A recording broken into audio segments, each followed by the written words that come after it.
The Federal and Velevin Hypermarket jointly present the Thoothukudi Marathon 2024 to raise awareness on drug abuse. The event is co-presented by Edison Cardio Care Center, Tiruchendur, powered by L. Anand Jewelry and St. Mother Teresa Engineering College, Thoothukudi. Hello and welcome to Culture Vibes, the Federal's special program in which we talk to writers and artists about their work.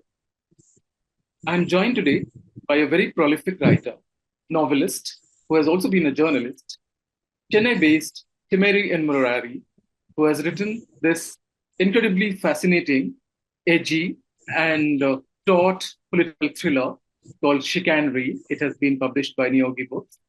And it's a novel of our times in so many ways that you will see the resonances of the political realities, the times that we're living in. Welcome to this show, sir. Thank you so much for joining us. Thank you for having me. Right. So let's begin with the book, sir. Of course, it speaks to our time, and it's a very, very engaging political thriller. And I wanted to understand from you: is it something that do you see it as your response?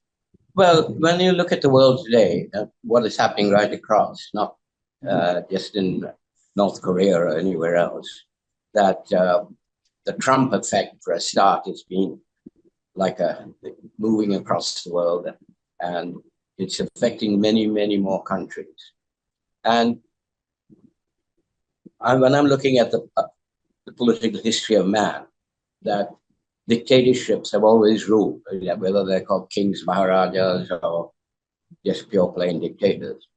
And there seems to be yearning for people for some single authority. But yet at the same time, the greatest thing we have is really democracy. Now, this man who I created actually is based on something many years ago. I read a short article about this man going back to the country where he knew he was going to be executed. And I couldn't understand why. So I needed to understand what happened to him, why he went there, and everything, to this dystopian country which he once ruled as a democratic prime minister, knowing he's going to die. So, as I say, when I'm looking at the world, that more and more governments are going right way. Luckily, in the UK elections, where everybody thought there'd be a return of the Tory party, Labour won. And in France, where the Pen party, Marie Pence by right-wing party, nearly got there. So, and what has happened in India as well, with more autocratic premiership under the past government, has now changed because the people voted to make a change in our country. But when you look across the world, this is the shift between dictatorship and democracy is a continued battle for the people. They're the ones who are deciding how they want to be ruled, and then they decide to change their minds every 4 or 5 years, depending on how lucky they are, which country they're in. So that is how this novel Chicanery came about, and me wanting to, looking at the present world and looking at the past as well, of creating a dystopian country which has total control of everything you do, and your face is on every camera, and how people are beginning to rebel against it, which they do. And as you can look, even now in Bangladesh, what is happening today is a people rebellion. And this was against a very autocratic leader. So it's the people who finally control what is going to happen, if they're lucky enough. And it costs lives. I mean, look at Alex Navalny. There was an attempted assassination on him, and he left the country to recover. And then, like my character, he goes back, but tragically, he is killed by the state. So this is what I was trying to capture, and what I, over the years, when I'm watching politics and the changes of leadership, of how the thinking is going across the world. So that's how this dystopian novel came about. Right. So you would call it a dystopian novel, even though, as we said earlier, there's a lot of resonance with the times today. In the so many ways that you write about, surveillance, for instance, that how it's being. I mean, maybe it's not happening at that scale, but you're almost there. That where everything that we do is monitored and watched on screens, and our every move is sort of being recorded. So, do you see that sort of happening? I mean, it's already in some way happening across the country. But did you sort of conceive it as a thriller that is also sort of in some way a dystopian? No. Yes, certainly. I mean, I have read, of course, 1984, Fahrenheit 420, all these. I grew up reading these novels, Animal Farm. So, I mean, I'm drawing from my past readings to try and bring it in, because in this country, everybody's watched 24/7, and they're also locked away at night for their own safety. Well, it's a major prison for them. And the phones they have to keep their phones 24/7 to be tracked. And the cameras, their faces are all on the camera. So if anybody's not a citizen, they can be shot by the police. So this is a dystopian state which has ruled the country for 20 years, and people are moving, trying to escape it and return to a normalcy that they see, have learned about. I mean, they can't use the internet outside. They can only use it within. And the people who rule them are these multi-billionaires, which is how our governments are ruled, actually, by the very rich. They're the ones who give the money to the politicians. That they're the ones who control the laws through politicians, through prime ministers and presidents. So that is how the world is today. Well, the rich are getting richer. 1% owns about something like 40% of the world's resources, or even more, I think. And which is happening here, happening all over the world, and has been happening for years.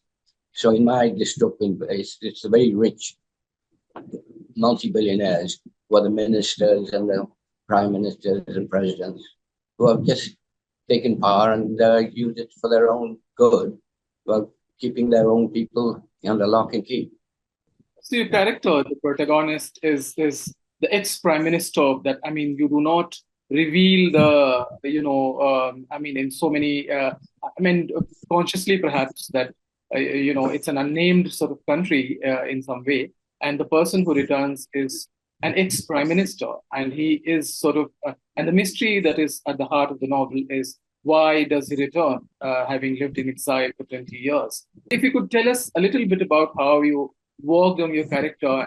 Well, obviously a man coming, he's got a choice, he's going to die or he can, but he's got connections that are not revealed earlier.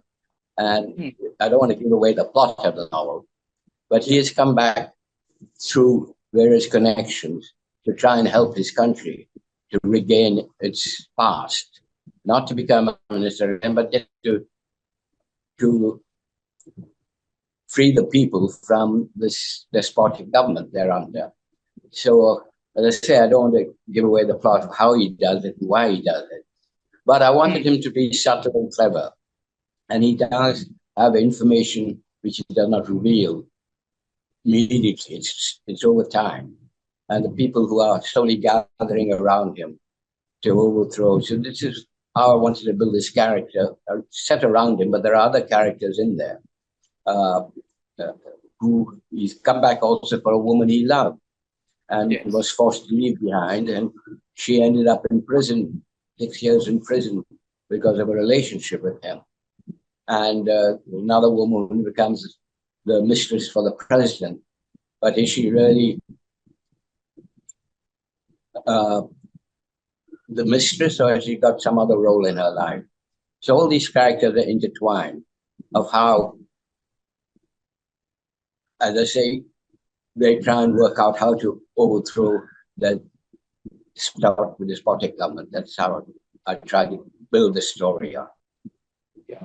And there is a lot that is at stake, isn't it? That there are people's freedom, there is liberty and dignity, and all these things that, we take for granted in a democracy. But when it becomes like, an autocracy, or, when you have a despot in power, those things are, of course, they go out of the window first. And, related to this, a question that was on my mind is that, we are living in a time that's just very, very, perhaps stranger than fiction. And if you could tell us, what does writing fiction in these times entail? It's just trying to write stranger fiction because the reality keeps catching up with your fiction. Years ago, many years ago, I wrote a novel called Oblivion Tapes. This is back in 1970, I think, where there is a kind of COVID situation, a plague that's going in the country. And and it's through that, I mean, I began to worry about all that back then as well. So in that novel again, it was a science fiction novel about a plague or a disease that spreads across this country. Then in 2019 comes along COVID, which echoed something I written 30 years ago. And a publisher in London wanted it reprinted because I sort of predicted that COVID would take place and it would be created possibly by a man.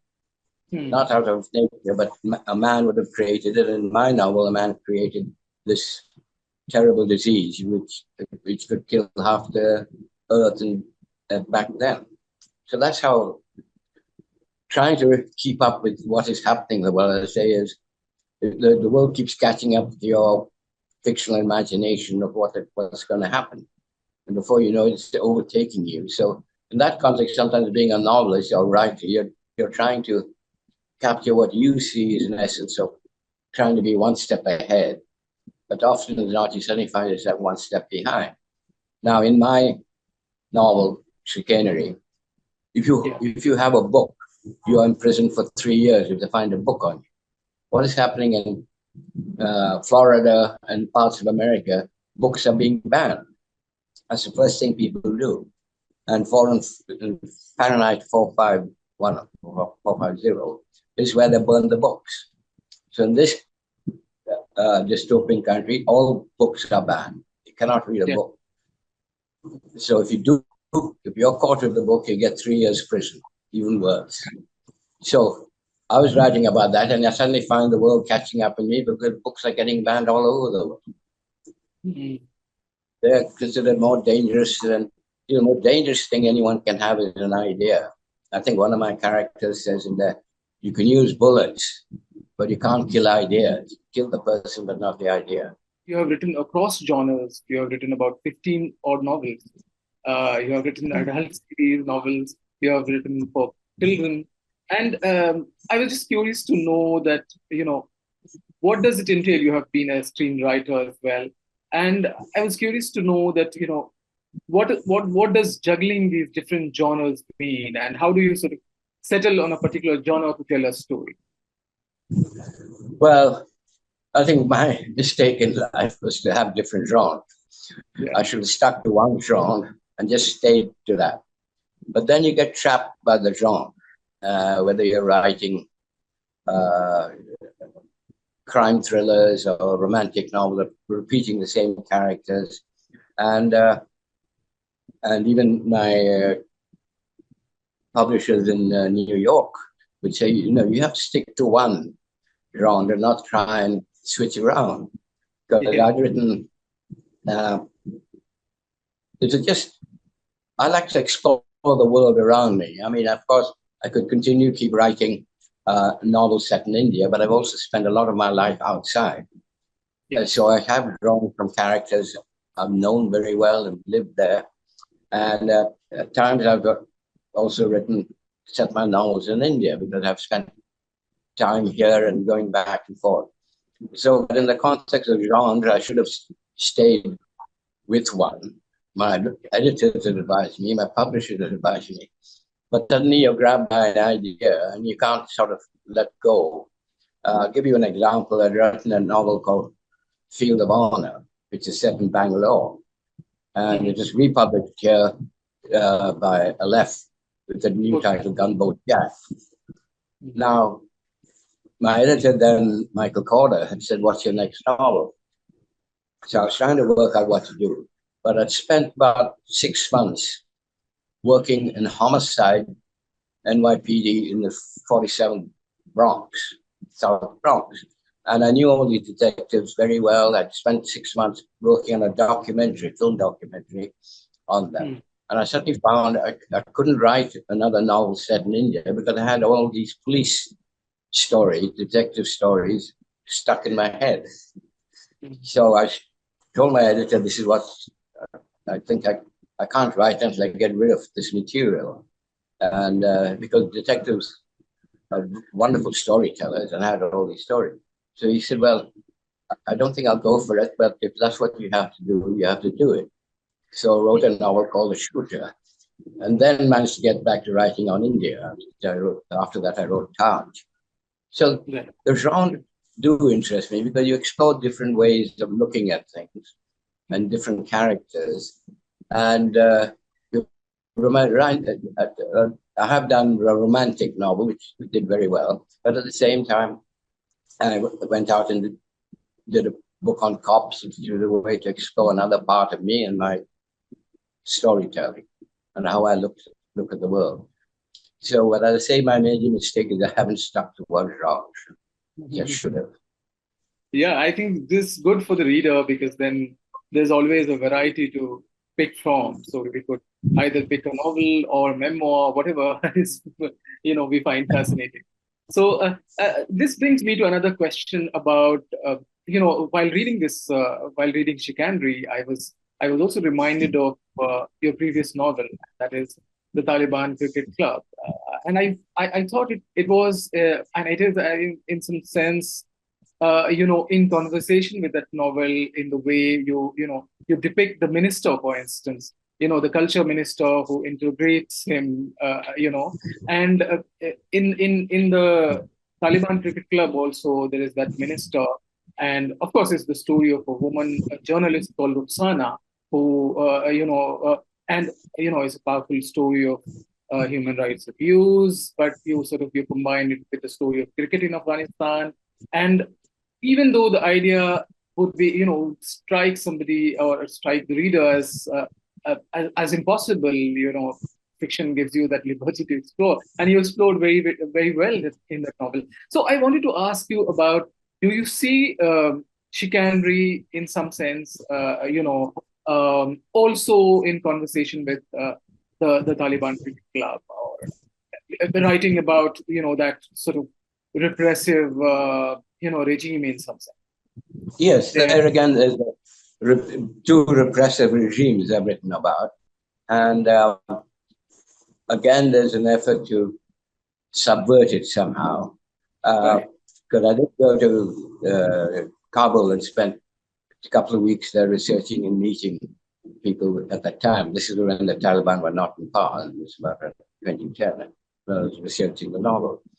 And what has happened to women there since is tragic. That when I was there, they were so open. You could meet them on the street, talk to them. I interviewed many of them, and they were beautiful women, I should add. And then when the Taliban came in, they're all locked up and put away. And men are so frightened of women, which I don't understand, that they have to do these, try and control women out of their own fear of the woman, which is what is happening, and demean it and lock her away. So this is what I was trying to do in that one, of this woman rebelling against the Taliban and trying to teach her brother and cousins to play a game, which is in itself a rebellious form. Because the Taliban immediately did allow cricket in, but cricket itself is a very complex game, depending on how you look at it. But cricket can also be political in the way it's played and how the captains work. So in that context, the Taliban and the government in the chicanery are very similar. They just have control and tight control over their citizens and give them the least possible freedom possible so as to be able to control them. Right. And chicanery, I think, of course, you have written historical novels, but as you said, a lot of the novels have also been romantic and love story, and very, very beautifully done love story.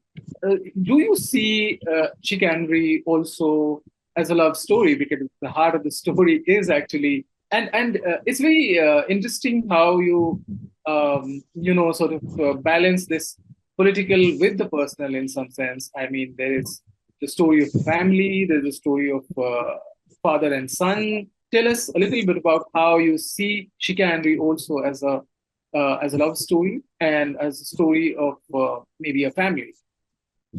If it throws Yes, into political. it is a love story because, as I say, when the minister asks my character Richelieu, why did you come back?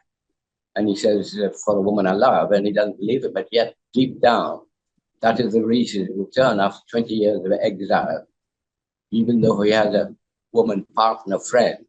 The person he really loved is the one he left behind and who was imprisoned because of a relationship with him. So the love story for me was very important, that whatever happened, he wanted to be by her. So as he says, even if she's there to place a rose on his grave, that at least for him is coming back home rather than living in exile without her.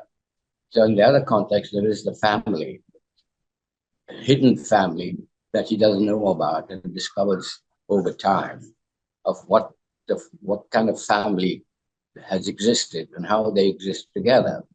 And it's also the relationship, I say, between the young woman who's the president's mistress. But as I say, she has another role. It's not just being a sexual person, but just someone who's also working against him, but playing a role. So I've used love because she falls in love with someone who's very much in love with her, the sister. So it's that love story which is in the present. The other love story took place in the past, but is still around. So love can overcome a lot of obstacles and survive, even though sometimes it can also vanish within the year. So you never know. But in this case, I wanted this man and this woman to keep this relationship over 20 years, even though they've not seen each other. So that's the peculiarity of our emotions. You don't know how deep they can be until you explore them. And he finds he has a deep emotion for this woman, and he wants to come back. And if it's to die, he just wants to see her the last time. As I say, another man would say, oh, to hell with it, and leave it and find someone else. And he does. He is with another woman, but more as a friend. But the woman is possibly in love with him and doesn't really know who he is. So, but she accepts the fact that his love for this other woman is far more moving than her affection for this man, Richard. So that's how I used 2 or 3 love stories to intertwine in the novel and the characters who are involved in these relationships. Another question about how you work on your women characters. It's very fascinating how some of the women characters, for instance, you write about them. One of them works in a salon, and I think she has a bigger sort of space in the novel. But if you could talk about, working on your women characters and what does it sort of entail? And that's across your novels, not just for this. Well, I grew up, I think, surrounded by women. My grandmother, my grandaunts, my sisters. So I had a deep affection for women right from childhood. And so when I was writing, I wrote one novel earlier on, a romantic comedy, where the woman is the narrator. It's an English woman talking about her life and what happened to her marriage and everything else. It's called Lovers Are Not People. And again, I used women in the Taliban cricket club as my main protagonists. So, and in Chicanery, the woman lady is a very powerful woman, despite having imprisoned and playing a role that the man expects, the minister expects him to play a role. She is actually playing a totally different role. It is the ability for women, I suppose, to multitask, which we men are not known to be doing.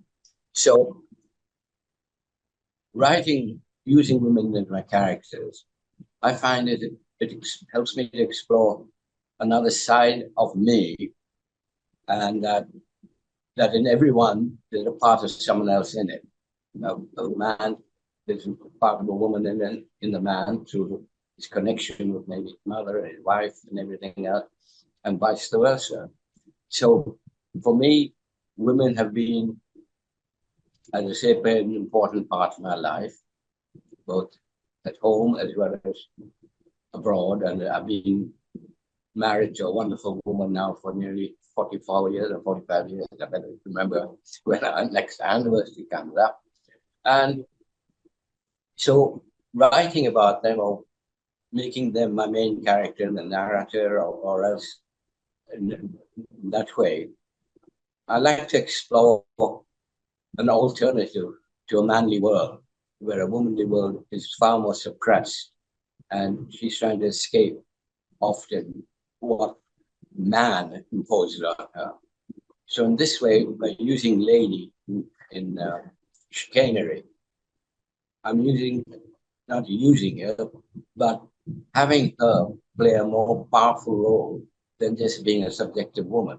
She plays the role of subjugation, but as I say, underneath there is a totally different lady present who is still in love with the man, but at the same time is aware of political power and everything else that is surrounding her, and the price she paid for having this relationship with this man is 6 years in prison. So this is how I like writing about women, and I think I'm doing it okay so far. So in that way, it gives me a chance to use another genre, so to speak, instead of just having a man as my main protagonist, which I have quite a few novels, but at the same time, my other novels, I've used a woman as the main protagonist. So it gives me a switching ground again of in one novel, a man is narrating the story, the next novel, a woman is narrating her story and her feelings, both in love affairs as well as in what is happening in the world around her and him.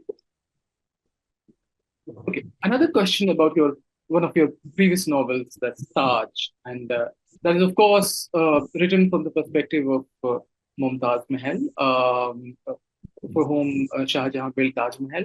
And it's interesting because all of us marveled at the beauty of Taj Mahal, but very few fiction writers in India or abroad thought of writing a novel based on her life, and it's a very fascinating novel. Would you talk a little bit about drawing on the life of Arjumand Mano, who the world knows as Mumtaz Mahal, who has been immortalized in Taj Mahal? Well, that's a good question, because I got started, I was just married then, and I'd taken my wife to see the Taj Mahal, so she asked me a few questions about it, and I just gave a potted history of the Moguls, from Babur, Akbar, and she was very unimpressed because I didn't seem to know enough about this building, all the people involved in it. So I was determined to at least read a bit more and tell her a bit more about Arjumand and all that. So I was back in New York, I was living in New York, and the New York Library has every book possible on the Mughals. Whatever you want, they will get it for you. So I spent a couple of months just reading up about the Mughals, but there was absolutely nothing on Arjumand, apart from the fact that she was a worker of charity, and this is in Shah Jahan's Nama. Just mentions her as Nawab, but that's it. So here I have this fantastic building, the Taj Mahal. It's built up for a man's love for a woman, and to live forever in this wonderful building. And so I thought, I read up about Persian women at that time as well, but because she's from Persia, and her grandfather immigrated to India. And I was trying to write the novel and couldn't get it done. It somehow wasn't working. And then one day I was just working away, and then suddenly her voice took over. She began telling the story of her life in what it was like living in, because I knew the way they lived and the house they house they lived in, having researched all that. And I suddenly found her telling her story, and interval with Shah Jahan telling his, and Isa, the servant, the slave, who had also intercut. But it's mainly the story of her that dominates this novel. The Taj Mahal is really built around her, for her. She lies in that tomb, in the main part of the tomb, because at that time, I could actually get into the Taj, because nobody was looking at it very much. I'm talking about 1980. And the archaeological survey was very helpful. They showed me everything possible about that building and all the notes they had and everything else. So in that context, when she took over the story, the novel suddenly started to move. So I focused on her and her story. She has 14 children. The 14th one killed her. And of course, then comes in the conflict between the brothers. So that also took over, and how the building, I wanted to see how the building was actually built. So there were many descriptions of how the Taj Mahal was built, who were the architects, who were the designers, who were there. And I read up about that. So I managed to bring in, apart from her love story, that this monument that is being built for her by men and women who labored to build this wonderful monument. So that's how that came about, from a question from my wife, which I couldn't answer properly. Taj came, my novel Taj happened. So I was very lucky in that context. That otherwise, I wouldn't have actually written it at all. I wrote it for my wife to explain it to her. How interesting. Now, let us go back a little in time and talk about, when you left India, you were 18 and you wanted to study electronic engineering in the UK. Later, of course, you switched to history and political science at McGill University in Montreal. And, before you sort of, you decided to be a writer later on. And two questions related to this. What triggered your decision to be a writer? And another, how do you see your writing getting informed by all these rich experiences of living in different countries? And as a journalist, you wrote for different publications like The Guardian or the Sunday Times, The Observer, New York Times, Time Magazine, you name it. And so two questions. What triggered your decision to be a writer? And how do you see your lived experience informing your writing? How I became a writer was back then, when I was at McGill, my father had long retired from government service. So there was not enough money to pay my own fees. So I had to work to pay my fees. And one summer I went and worked in a logging camp in British Columbia for 3 months and made a lot of money so I could come back to college and fees and everything else. And I'm trying to write an essay on something historical, I can't remember now. And then I just thought I'd like to try and write something of my experience in this Canadian logging camp. So I sat down and quite subconsciously wrote this article on what it's like in a logging camp in British Columbia. It's very remote and a very hard life, by the way. And there were two papers I admired at that time, The Guardian, called the Manchester Guardian, and the other one is the New York Herald Tribune, which I used to read in the McGill Library. So I thought the Herald Tribune had some great writers, but unfortunately it folded. The Guardian, the Manchester Guardian, had great writers, so it was still going. So I just put this article in the Post, sent it to the editor, Manchester Guardian, Manchester, England, and nothing happened. And 2 or 3 months passed, and the Guardian would send out a thin weekly Guardian, just not full-size newspaper. It was on very thin paper, airmail paper. And about 2 or 3 months later, I happened to be in the McGill Library. And I picked up this airmail copy of the Manchester Guardian. And there was my article on this logging camp, a full page with my name on it, written by, with a photograph. And once that happened, I knew I was going to become a writer. Because when you first see your name in print, it's so exciting. And I was then, because at that time I didn't know what I wanted to do. I was still studying political history. And the moment that happened, I knew I found what I wanted to do. This is when I was about 2022. And I wrote again for The Guardian from Canada. And as I say, I got a job on a newspaper in Kingston, Ontario, and was then 3 months later, I was fired because I was Indian, for no other reason, because a new editor came on. So that's how writing chose me rather than me choosing to be a writer. I hadn't thought about becoming a writer till I was playing around. Instead of writing an essay, I wrote this part about my experience in a logging camp. If the Manchester Guardian had not published it, I think I'd still be a history professor or trying to be a history professor somewhere. So the other part is, by living in various countries, you draw on not merely the culture, but the people you meet, the friends you make, the enemies you make. This all happens. I mean, you're a brown man in a white country in England, where I lived for many years, writing for The Guardian, which I did for 20 years. And so I learned my craft there, interviewing, profiling people. Major movie, Gloria Swanson, Major Paul Newman. I met them all as a journalist and wrote about them. And The Guardian gave me a lot of space, because at that time it wasn't a thing. They'd give me full pages at times on the profiles I wrote of, as I say, anyone I wanted to meet.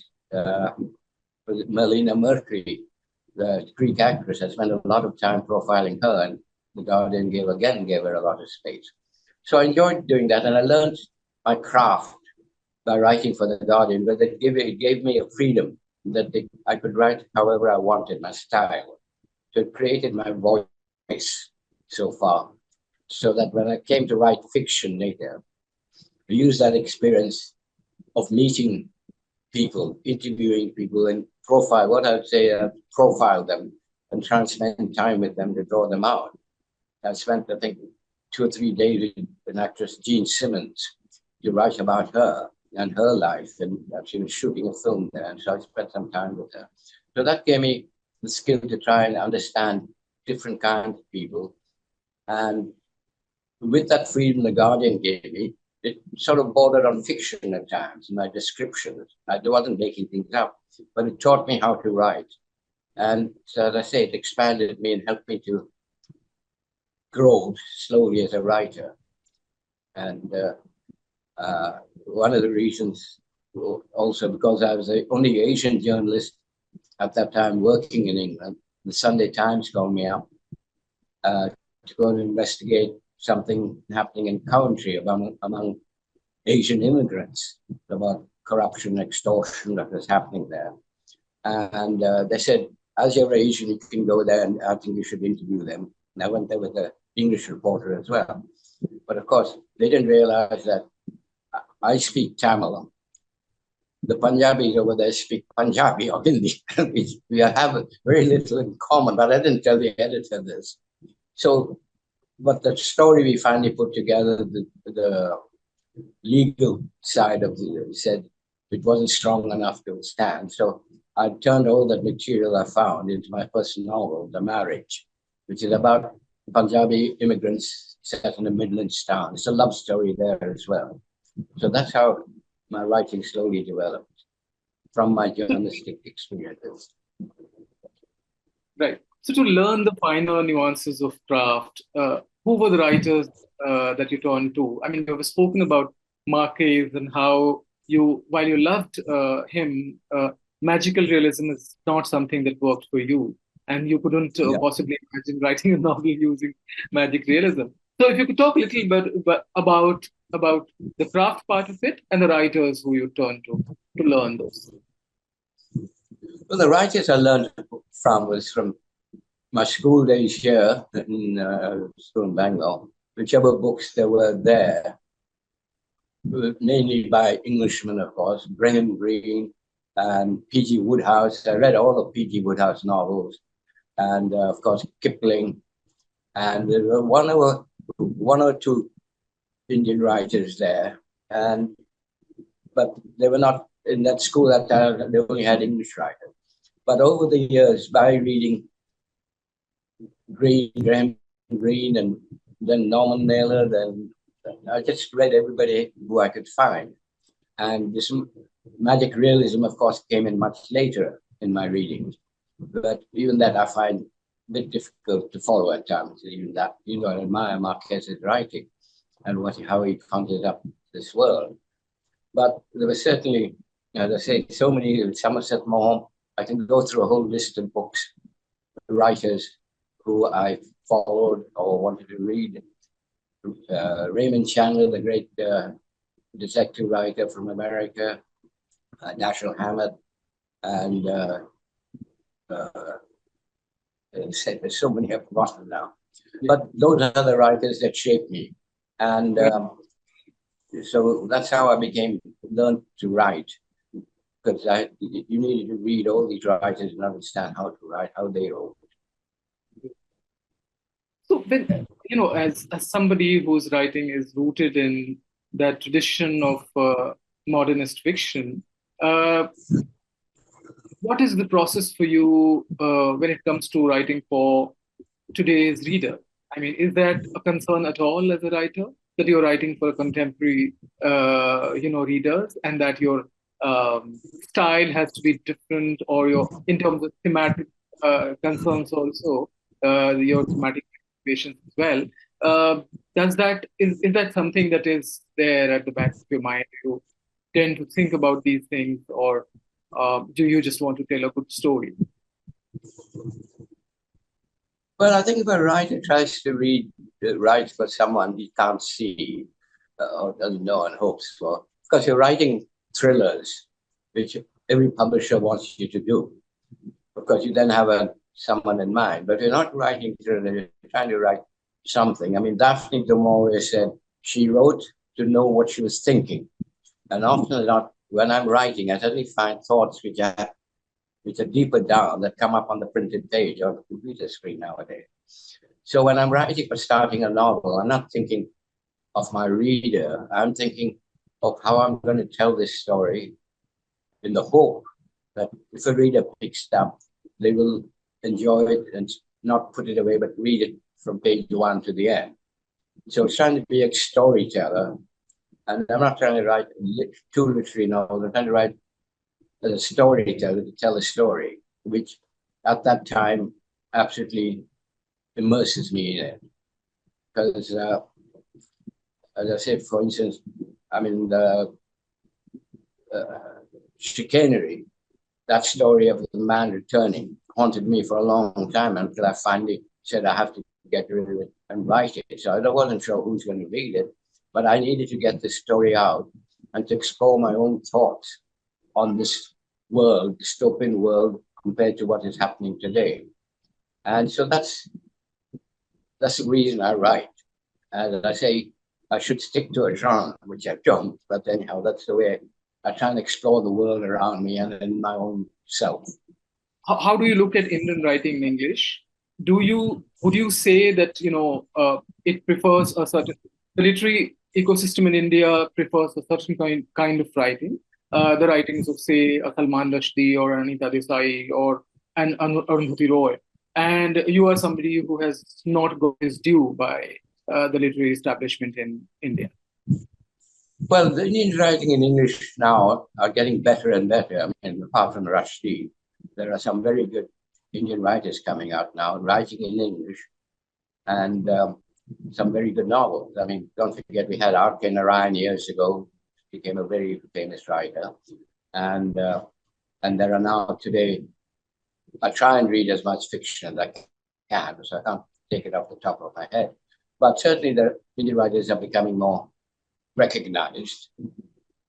I think because of my mixed genres, people don't know quite what to do with me because I don't write the same thing twice. So they're not sure where to fit me in. But the whole problem with publishing worldwide is it is very much a closed shop. I mean, it's that it's no longer just publishing, it's now publishing industry.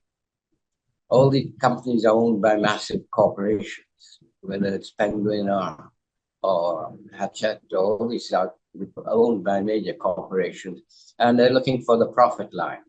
They want a book that's going to sell.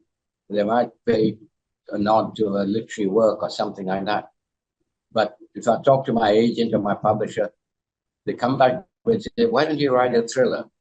That is the constant harping, because that's the way you make money. And so in that context, Indians are now writing also police thrillers, crime novels, and things like that. So they moved also following the trend of knowing crime pays at the end. So if you write crime novels, you can build up a good readership as well as make money. And so in that context, Indian writers are moving more out of the past into the present and into a future of their own. I mean, there are now even science fiction Indian writers attempting that. So I'm glad it is happening rather than it's only happened in the last dozen years or less that Indian writers are now exploring outside their own genre and trying to do much more interesting work than they used to in the past.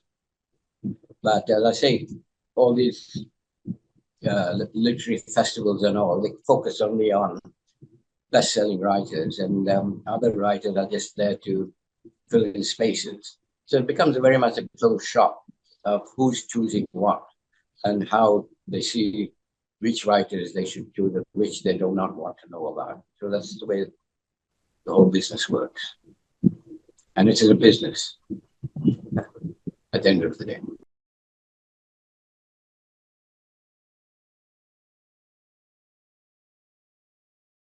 The Federal and Vale Hypermarket jointly present the Thoothukudi Marathon 2024 to raise awareness on drug abuse. The event is co-presented by Edison Cardio Care Center, Tiruchendur, powered by L. Anand Jewelry and Saint Mother Teresa Engineering College, Thoothukudi.